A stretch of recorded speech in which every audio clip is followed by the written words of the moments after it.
माशाअल्लाह जी सुभान अल्लाह बहुत ही मज़ेदार उम्दा तरीके नाल किशमिश बनावन का तरीका तुहाडे अगों पेश किया गया। उम्मीद है तुहानूं पसंद आएगा। अगर पसंद आ जाए तो बिलाल विली फूड नूं सबसक्राइब जरूर कर दियो है। बाकी वीडियो नूं कंप्लीट वॉच करें ताकि तुहानूं मुकम्मल तौर पर रहनुमाई मिल सके। ये बिल्कुल सिंपल और घरेलू आसान नुस्खा है पिया। ट्राई करना तुहाडा काम है, गाइड करना साडा काम है। चलने वीडियो की तरफ। रहीम अस्सलाम वालेकुम। उम्मीद करता हूँ तमाम दोस्त खैरियत से होंगे। मैं हूँ आपका अपना मेज़बान मोहम्मद बिलाल सफदर। अल्लाह के फजल करम और शुक्र के साथ उम्मीद करें ना तुम सारे ठीक हो। अजकल यार गर्मी है, गर्मी के विच अंगूर सस्ते ने। तुहाडे कल मैं फायदे की वीडियो लैके आया। अज असी तैयार करेंदे पे अंगूर की किशमिश किवें तैयार होंदी है। सर्दियाँ आवन वालियां, गर्मी का फायदा चुको तो सर्दी उनका इंजॉय करो। तो अज असी अंगूर की किशमिश तैयार करेंगे। तो बिना टाइम वेस्ट किए असी चलने वीडियो की तरफ और वीडियो को कंप्लीट वॉच करना। आप लोगों के फ़ायदे की बात इसमें होगी। जिमें कि तुहानूं पता है टूटी असी चला दी है। साढ़े को 5 किलो अंगूर हैं पे वो असी इहदे विच पैंदे पे हैं। ऐ चेक कर लो। बिस्मिल्लाह रहमान रहीम।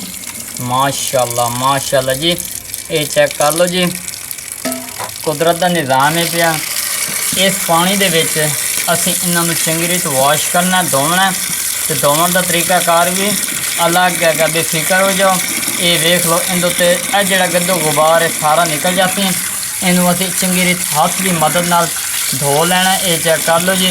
ये वेख लो जी पानी असी जी मिकदार का रखा है। हुण असी इहदे उत्ते पावना सिरका। ये चेक कर लो। बिस्मिल्लाह रहमान रहीम। ये सिरका असी इहदे पा दिता है। हुण इनू हाथ की मदद नाल मिक्स करना है पे ताकि इहदे विच जितने भी डस्ट और कैमिकल होएगा ना वो सारा उतर जाएगा। 5 तो 7 मिनट कने इहदे विच छोड़ देने। उस तो बाद तुहानूं विखाइना है। अल्हम्दुलिल्लाह जी अंगूरां नूं काफ़ी टाइम हो चुका है। पानी दे विच पिया ते विच सिरका ही लगा होया। हुण दाने बहर के देंदे पे। चेक कर लो जी माशाअल्लाह जी। फ्रैश इहदे विच यूज़ करने ने। किशमिश बनावनी है तो छोटा दाना अंगूर का इस्तेमाल करना, वड्डा बिल्कुल नहीं करना। ये चेक कर लो। असी इस तरह सारे विचों साफ़ कर लेंगे। खराब होणगे तो किशमिश खराब होएगी। इसे पर बेहतर है कि साफ सुथरे विच तुसीं यूज़ करने ने अंगूर और छोटा दाना इस्तेमाल करना, वड्डे दाने बिल्कुल नहीं करने क्योंकि उन्होंने उत्ते टाइम फिर ज़्यादा लगता। छोटी इंज समझो कि 7 तो 8 दिन उनकी किशमिश तैयार हो जाती है। बस तुसीं वीडियो कंप्लीट वॉच की हो और अभी तक बिलाल विलेज फूड को सब्सक्राइब नहीं किया तो जल्दी से कर दें ताकि इस तरह की सारियाँ नवीं तो नवीं वीडियो तो अज तक बर वक्त पहुँचदियाँ रहें। अल्हम्दुलिल्लाह जी फाइनली ये साफ़ हो चुके हैं। असी इन्हों चंगी रीत विच धो लिया है। हुण असी अगले काम की तरफ चलने तो मजीद तुहानूं विखाइने हैं। क्योंकि तुहानूं पता है असी एक कपड़ा विछा दिता है। इस कपड़े के उत्ते अंगूर सजने ने। चेक कर लो जी। इस तरह तुसीं सजने ने बिल्कुल खिलार के। ये वेख लो जी। ये चेक कर लो। इस तरह तुसीं इन्हों उत्ते सट्टी जावना। दाना छोटा इस्तेमाल करने का सानू बड़ा फायदा है। ये जल्दी किशमिश दी तैयार हो सी। और ये तो मैं दस दें तुसीं सोच रहे हो कि बिलाल भाई ये तो कपड़े के उत्ते सट्टण नाल किहड़ी किशमिश बन जाती है। भाई इहदे विच तुसीं सिरका जिहड़ा इस्तेमाल किया ना वो अंगूरां नूं ना नरम कराने च ना हैल्प करेगा। और मज़ेदार गल है कि किशमिश जल्दी उन्हें पका के रख देनी है। और इनू तुसीं पहले खुश्क करना ही पिया। 2 तो 3 दिन इहदे उत्ते खुश्किंग चंगी करनी है। उस तो बाद असीं इनू धुप ते रखांगे। वो भी तुहानूं विखावांगे। पहले 2 दिन इनू असीं अंदर रखांगे। उस तो बाद तुहानूं अगले प्रोसेस विखावांगे। बस तुसीं वेखदे जाओ कि होंदा की है। किशमिश बनेगी VIP किस्म दे। तुसीं कहोगे कि भाई वाकई कोई चीज़ तैयार हुई है। सिर्फ 2 तो 3 दिन इन तुसीं अंदर पखे ते रखना है पिया हल्की आंच दे उत्ते ताकि खुश्क हो जावन और ड्राई होने च हैल्प मिल जाए। अल्हम्दुलिल्लाह जी चेक कर सकते हो 2 तो 3 दिन हो चुके हैं। रंग इन्हां दा चेंज होने लग गया। अंगूर काफ़ी हद तक ना वो चेंज होने लग गए हैं। हुण असी इनू लैके चलना धुप ते क्योंकि 2 दिन इनू असी अंदर रखे आई पे। इस पर इन्हां दा कलर चेक कर लो कितना खूबसूरत नज़र आ रहा है। आस्ते आस्ते इन्हां दी शक्ल चेंज होने लग गई है। ये वेख लो माशाअल्लाह जी इस तरह हो रहा है। हुण इनू असी बाहर लै चलने धुप ते। उस तो बाद तो अगले स्टैप विखाइने हैं। ये जिवें मैं कर रहा सेम तुसीं भी इस तरह करना है। 1 किलो लै लो, 2 किलो लै लो, जितने तुहाडा दिल करे अंगूर उतने एक लैके तुसीं एक्सपेरिमेंट करो और बहुत ही ज़्यादा फायदा साबित तुसीं। ये चेक कर लो। हुण असीं धुप ते जाके रखीने हैं वो भी तुहानूं विखाइने हैं। अल्हम्दुलिल्लाह जी ये चेक कर लो धुप दे उत्ते असीं इन्हां रख दिता। हुण इन्हें समझो कि इनू असीं 7 दिन कण एवें छोड़ देना।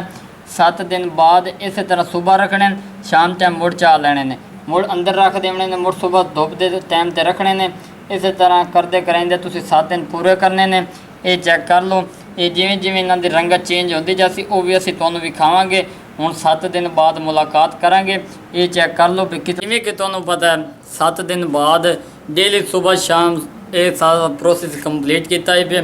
ਕਿਸ਼ਮਿਸ਼ ਦਾ ਤੁਹਾਨੂੰ ਨਾਂ ਦੱਸਿਆ ਹੈ ਪਿਆ। ਅਲਹਮਦੁਲਿਲਾ ਜੀ, ਅੱਲਾ ਦੇ ਫਜ਼ਲ ਕਰਮ ਔਰ ਸ਼ੁਕਰ ਦੇ ਨਾਲ ਤਿਆਰ ਕੀਤੀ ਗਈ ਹੈ।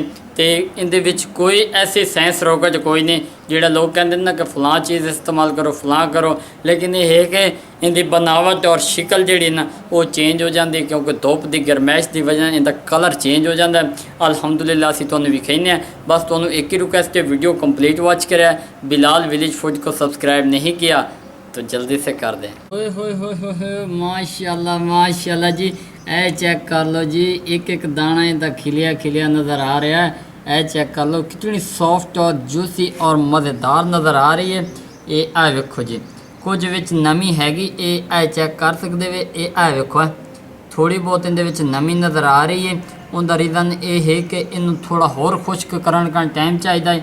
ये आ चेक कर लो, एक एक दाना नाल चिमड़े होया। ये आ वेखो जी, कुछ विच हार्ड इन पे तो कुछ बिल्कुल नरम हो गया। और मज़ेदार गल है कि इन्हां दे कलर वेख लो किना दे। ये वेखो छोटे दाने भी हैं, वड्डे दाने भी हैं पे। ये आ वेख लो जी, अल्हम्दुलिल्लाह बहुत ही सॉफ्ट और मुलायम नज़र आ रही है। ये आ वेखो जी, माशाल्लाह जी, बहुत ही खूबसूरत इनकी लुक नज़र आ रही है। इनू किशमिश कहते हैं। ये वो किशमिश जिहड़ी तुसीं बाज़ारां च लैंदे हो। अंगूर तुसीं सस्ते दाम ते लैके इनकी किशमिश बना के सेल करो, कारोबार करो। ये चेक कर लो जी, माशाल्लाह जी, मनक्के वाली बिल्कुल किशमिश दानेदार तैयार हो चुकी है। बाकी अगर तुहानूं ये वीडियो पसंद आ जाए, साडा अंदाज़ पसंद आ जाए तो बिलाल विलेज फूड को सब्सक्राइब जरूर कर देना। अपना ढेर सारा ख्याल रखना। एक नई वीडियो में मुलाकात होगी। अल्लाह हाफिज़।